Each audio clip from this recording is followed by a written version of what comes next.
following program is from NET, the Public Television Network.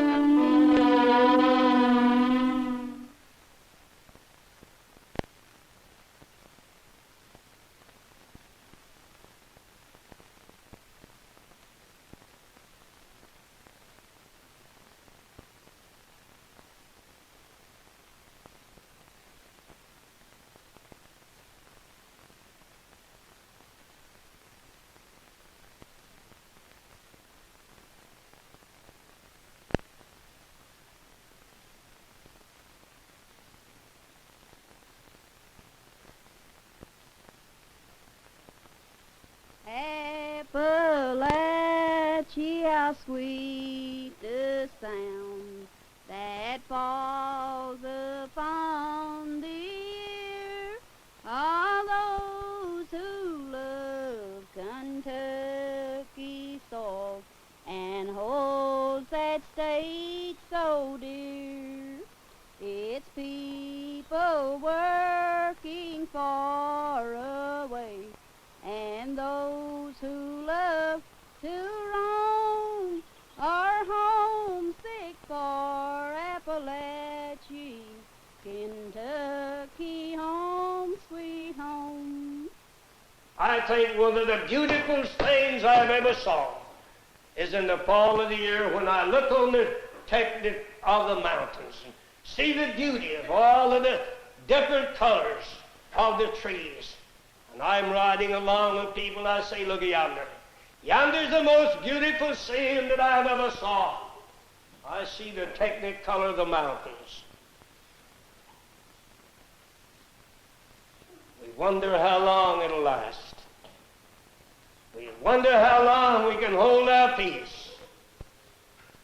We wonder how long we can sit and look and watch the greediness of people for an almighty dollar come in and destroy all things that was created for man. And they were coming in from the far corners of America. And they're taken out of our county and our state. They're taking out the things that God provided and put forth for us. They've taken it out, and they're leaving us nothing. They're leaving us nothing. Coal is the king. Pike County is the largest coal-producing county in the world now. In Kentucky last year, there was $4,598,179 annually to Kentucky.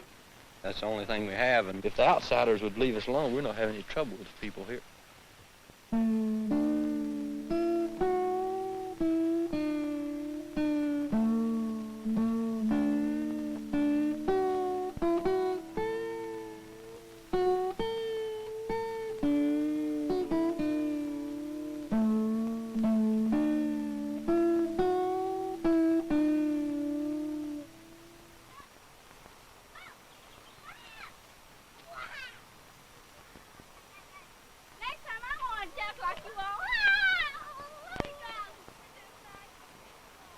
Yeah, I am. It's awful crowded.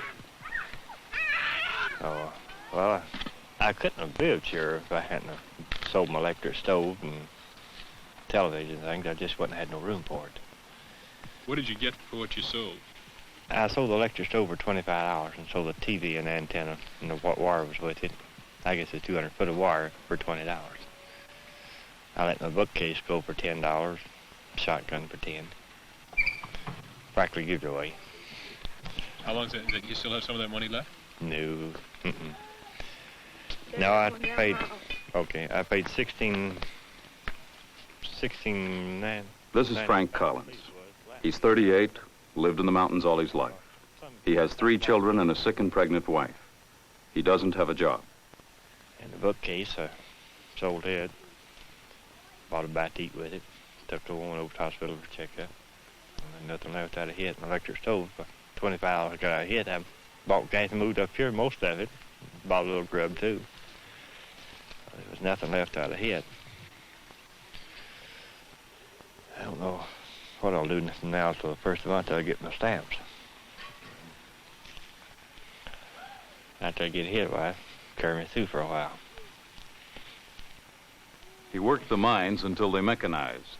Then, like thousands of others, he was thrown out of work. Some men went to the city to look for a job or go on relief.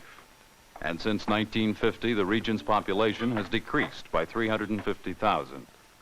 But an estimated 1.5 million more people, many like Collins, remain. There are no exact figures on the number of poor, but they're estimated around 50%, and maybe more. Many of them are old and disabled, but many others, like Collins, are able to work but have no skills except mining.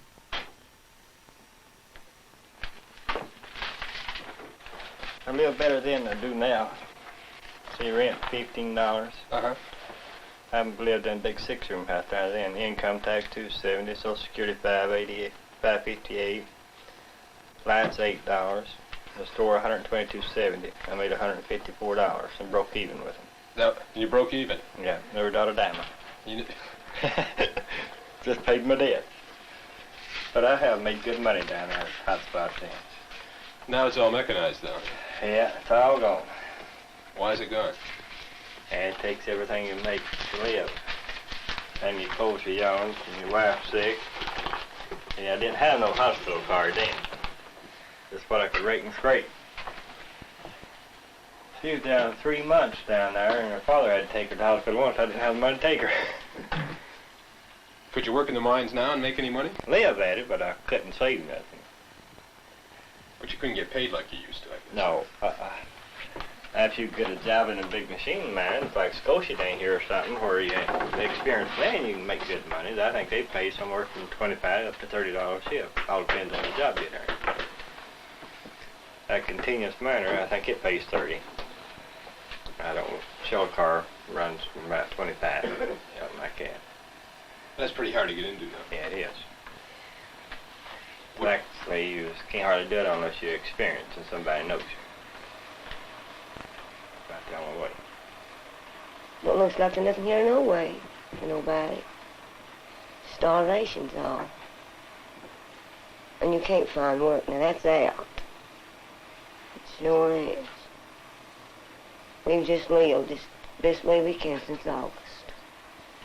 You know, when Frank, he had to quit sick, that deputy. They was gonna put me on a disabled check, you know, over here. They never did come around, you know, 'cause I was disabled to do anything. Frank had to take care of me, you know.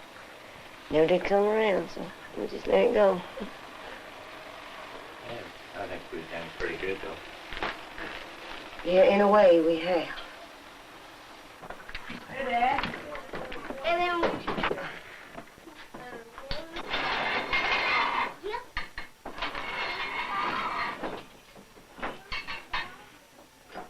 But I wished I could left Kentucky altogether where I could actually got a good job. I sure did. If my wife gets well, I'll go. I'll find out. Yeah, there's nothing here anymore at all, unless you do have some kind of train or something of your own that you can live at. These just take me now. I don't own nothing. Got no job or nothing. It's hard to live. Excuse me. Took a scoop. It's a very pretty picture. I'm fat. I was fat then, now I'm not.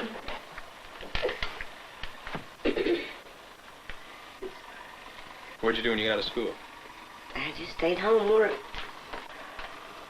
Had it over now, though I went on. See, now I made a mistake. Why'd you quit? Hey, when I was too mean to go, I just wouldn't go on. But my sister's younger than me. She went plumb through, went to 8th grade and then graduated to high school and went half semester of high school. And then got married. And she went for 8 years. She never missed a day in Nicholas life. Huh. If I just done that, I'd been okay.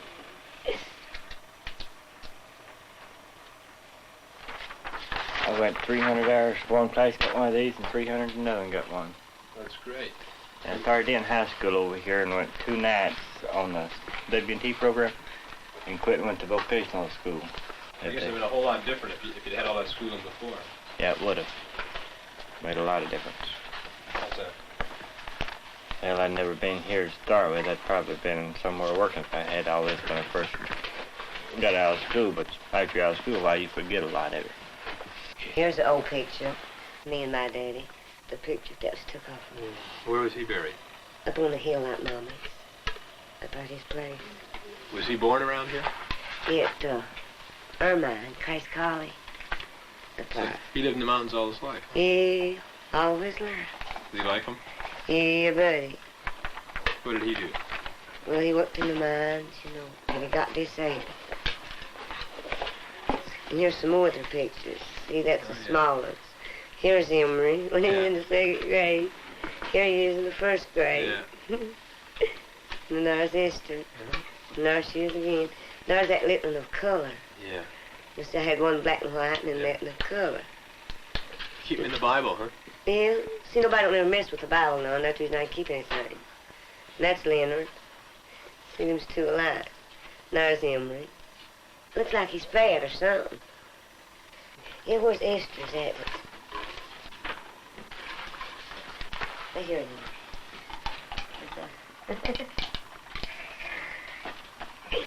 Man, here's some real big ones. Annie, over. Let me talk. Let me talk it. Oh. Annie. Wait a minute. Annie. Max, quit. You bust a hole in the house. Sure are, Leonard. Oh, God. Get on the other side. Swap sides. Ah! Lord. Look at that. Be good, Leonard. Always when you find a ball. Yeah. How was that? All right, Andy.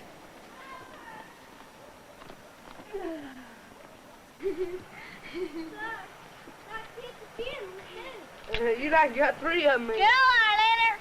Let me throw it one. Let me throw it out there. Annie. Toss up.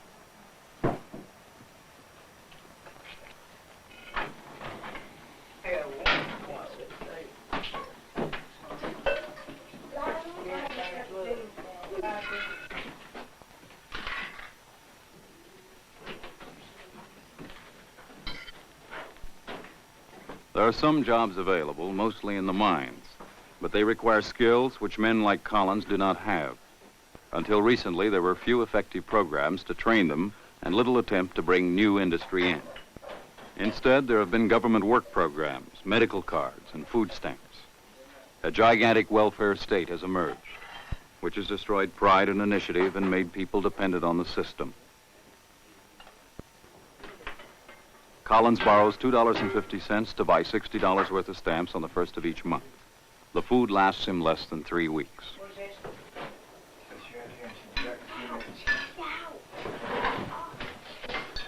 Jack, y'all want to do something with it?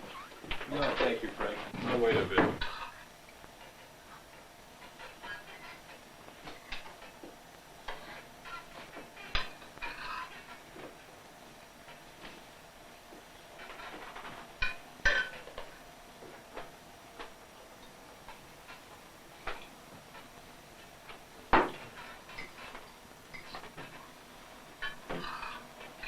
I'll get $60 worth of stamps Friday.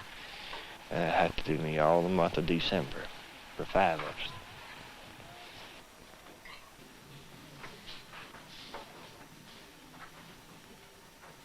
John Ingle. John Ingle. Stacy Scott. Martin Leary. Frank Collins.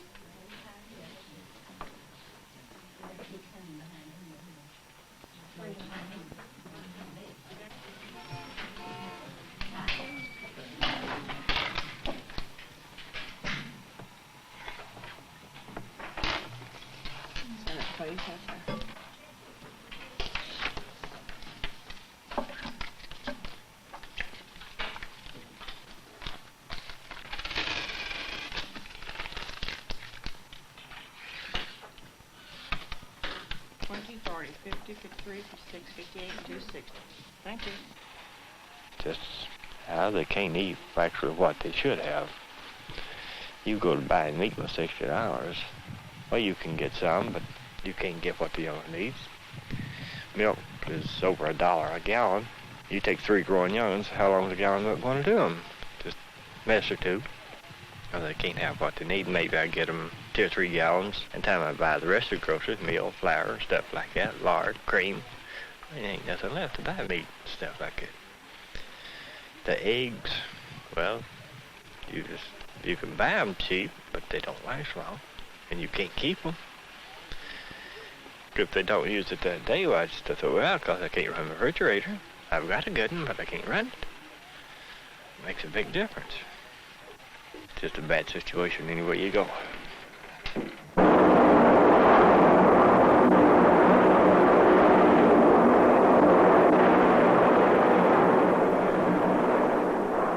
The wealth of Appalachia is underground. Much of it, however, is owned by land and coal companies outside the region in cities like New York, Pittsburgh, and Philadelphia. They bought the coal rights from the mountaineers around the turn of the century for as little as 50 cents an acre. Since then, much of the profit has left the region.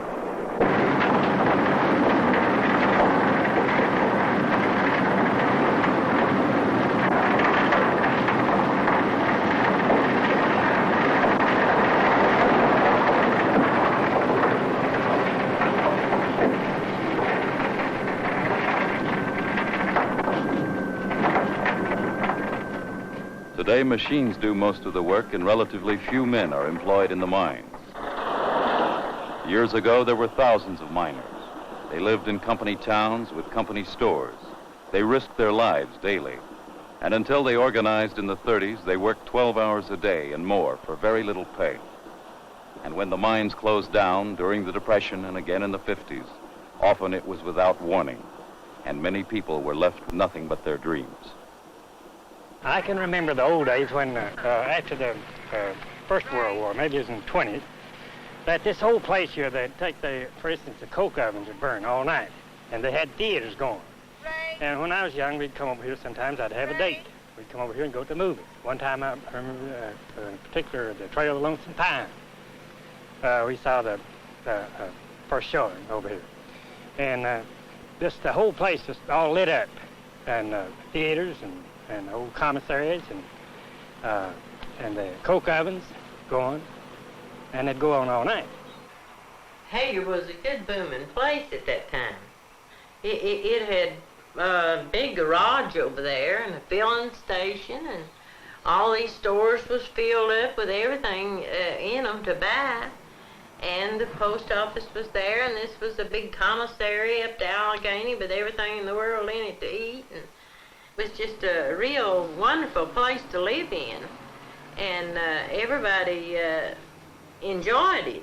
I mean, you know, they had just living high on the hog, as you should say. But when it went down, they went down too. And then they just moved out. I had to leave this holler 7 times. And I was working the day this mine shut down up here, closed down. I was working that day. And I was working the day this and shut down. And I was working the day that and shut down yonder. And they just come up and put a notice up. Mines are down. And that's all of it. They didn't give you nothing. Companies didn't, they didn't even advance you nothing. And if you lived in a property, you paid them just the same as you was working for. What do you mean? If you lived in their houses, you paid rent. No matter how long you lived there, you had to pay the rent. The mines was down, they didn't care. You paid it. Or if you didn't, they moved you out. And let their house fall down. Just like this whole hollers fell down. No, they didn't get no warning. They worked right on up to the night they shut her down. They said, she's gone, boys. Junking her. Oh, yeah, they lost automobiles. They lost everything. It was pitiful hauling furniture and stuff back out of this holler. Big cars, fine automobiles. It was a sight. But I had luck. I kept mine. I had a good one, a brand new one.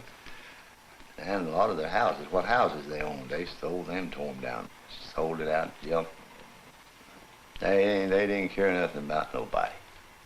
I just tell you the truth about it. Blue Diamond didn't care nothing about nobody. Come all you coal miners, wherever you may be, and listen to the story that I relate to thee. My name is nothing extra, but the truth to you I'll tell. I am a coal miner's wife, I'm sure I wish you well. I was born in old Kentucky, in the coal camp, born and bred. I know all about the pinto beans, bulldog gravy, and cornbread. And I know how the coal miners work and slave in the coal mines every day. For $1 in the company's store, for that is all they pay. Without the Kentucky, West Virginia coal fields, that World War I and World War II wouldn't have been run. And what will you get for your labor but $1 in the company store? A tumble-down shack to live in, snow and rain pouring through the top. The car that you drive requires 1.5 tons of coal to make the coke to build that car. Coal mining is the most dangerous work in our land today. With plenty of dirty slaving work, but very little pay. This example of industry in eastern Kentucky, I think, is just typical of how this country was founded, on private enterprise.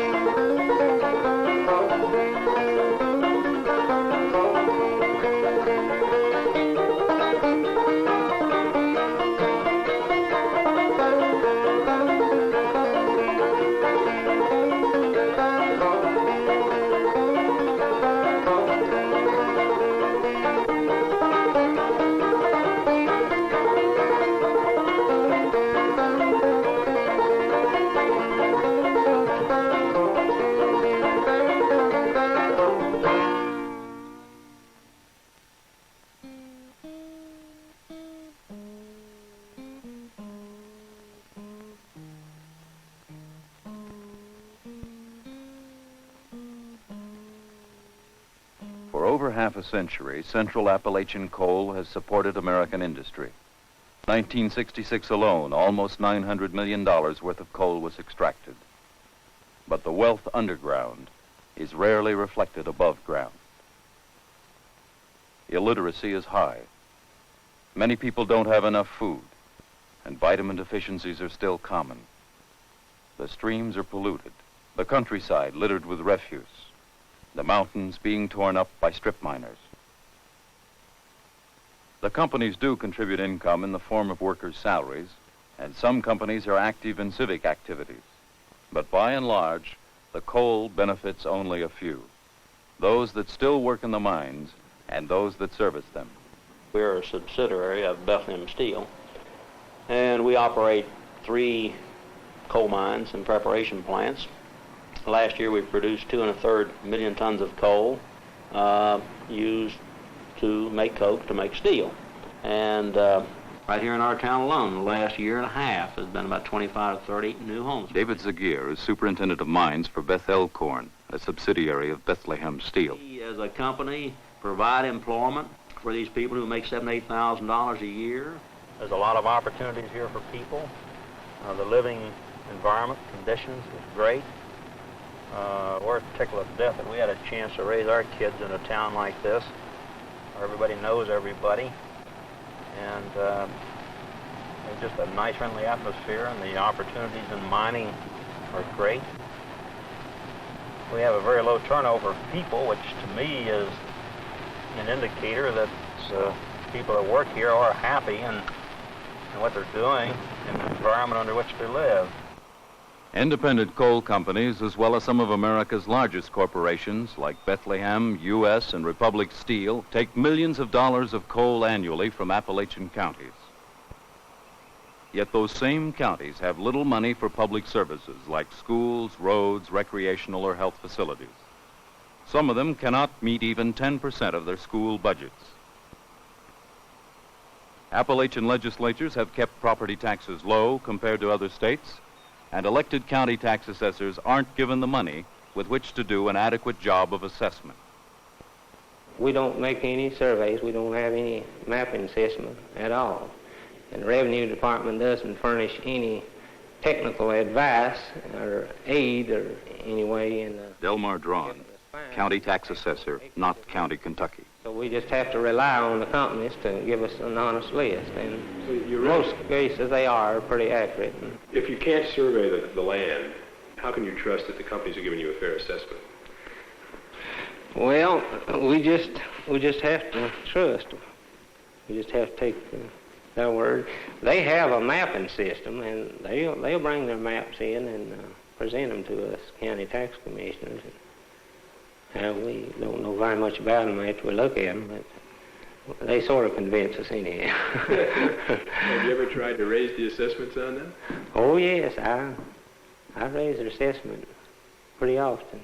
How about a severance tax? Would that help? I like to see a severance tax myself. I'm for it. I think it'd be wonderful. What would it do? Oh, it would, no doubt, if the legislature would set it out right and contribute some or quite a bit of that money that would arrive from it to each county. Well, naturally, it would help our county. There have been some proposals for a tax assessed locally on the coal taken from the ground.